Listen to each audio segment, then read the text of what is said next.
Welcome back to my channel. അപ്പോൾ ഇന്നൊരു daily വ്ളോഗാണ്. നമ്മൾ നോയമ്പ് മുറിക്കാനായിട്ടുള്ള ഡിഷസൊക്കെ റെഡിയാക്കുവാണ്. അപ്പം ഞാനിവിടെ ഒരു സാൻഡ്വിച്ച് ഉണ്ടാക്കുവാണ്. അതിനായിട്ട് സവാള, ക്യാരറ്റ്, ക്യാപ്സിക്കം ഇതെല്ലാം എടുത്തിട്ടുണ്ട്. അതിനുശേഷം ഒരു പാൻ എടുത്ത് എണ്ണ ഒഴിച്ചതിന് ശേഷം ഇതെല്ലാം നല്ലതുപോലെ വഴറ്റിയെടുക്കാം.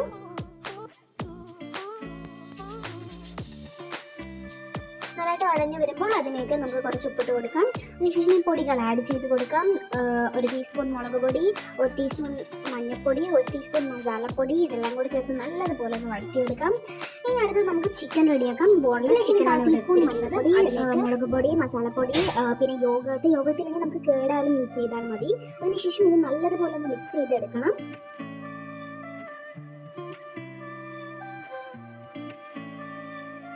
നമുക്ക് ഈ ചിക്കൻ എല്ലാം നല്ലതുപോലെ ഒന്ന് ഫ്രൈ ചെയ്തെടുക്കാം. ഇവിടെ നല്ല ഫ്രൈ ആയിട്ട് വന്നിട്ടുണ്ട്. ഇവിടെ നമ്മൾ നേരത്തെ ചെയ്ത് വെച്ച റോസ്റ്റും റെഡി ആയിട്ട് വെച്ചിട്ടുണ്ട്. ഇനി ഇതിലേക്ക് ആ ഫ്രൈയിലേക്ക് ഇത് മിക്സ് ചെയ്തെടുക്കും. നമ്മുടെ ഇവിടെ ഫില്ലിങ്സ് റെഡി ആയിട്ടുണ്ട്. പിന്നെ നോയമ്പൊക്കെയാണെങ്കിൽ പക്കോട ഉണ്ടായിരുന്നു, ഫ്രൂട്ട്സ് ഉണ്ടായിരുന്നു. അതിനുശേഷം ഇതേ സാൻഡ്വിച്ച് ബണ്ണാണ് എടുത്തിരിക്കുന്നത്.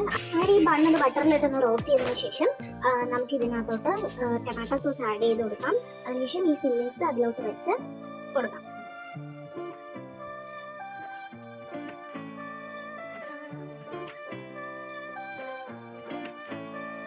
നല്ല ടേസ്റ്റി ആയിട്ടുള്ള സാൻഡ്വിച്ച് ഇവിടെ റെഡി ആയിട്ടുണ്ട്. നമുക്ക് സാൻഡ്വിച്ച് ബണ്ണില്ലെങ്കിൽ ബ്രെഡിനകത്ത് അകത്ത് ഫില്ലിങ്സ് ആയിട്ട് വെച്ച് കഴിക്കാവുന്നതാണ്.